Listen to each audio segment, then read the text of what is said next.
বন্যার প্রভাবে সাতক্ষীরার বাজারে কমেছে সব ধরনের মাংসের দাম।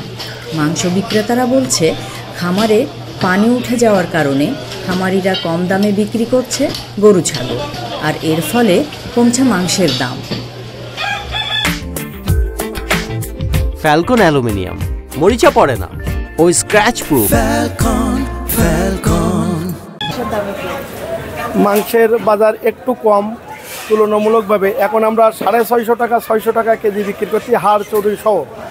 কোয়ালিটিটা একটু ভিন্ন। আগে তো মানুষ একটু চর্বি নিত না, তবে গরু বাছুরের দাম এই খামার টামার বুড়ি যাওয়াতে একটু দাম কম হয়েছে, কিন্তু বিরাট বেশি না। আর খামারিরা ক্ষতিগ্রস্ত হচ্ছে।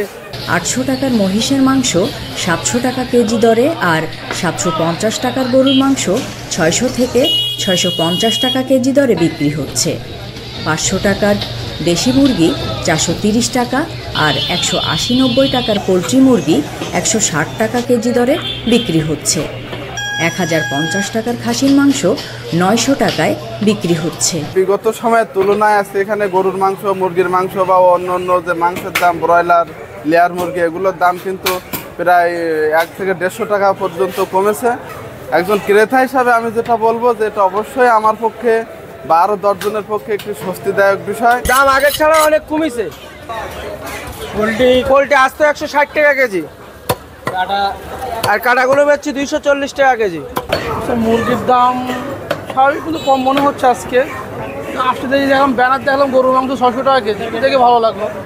মাংসের বাজার দর কমে এলেও বেড়েছে সবজি তরিতরকারির দাম, স্থিতিশীল আছে মাছের দাম। আমরা চাইব যে এই ধারাটা, মানে দ্রব্যমূল্য সহনীয় পর্যায়ের এই ধারাটা যাতে আসলে বাজারে চালু থাকুক। সবার প্রত্যাশা, বাজার শৃঙ্খলায় এলে সব নিত্যপণ্যের দ্রব্যমূল্যে সৃষ্টি হবে সহনীয় স্থিতিশীলতা।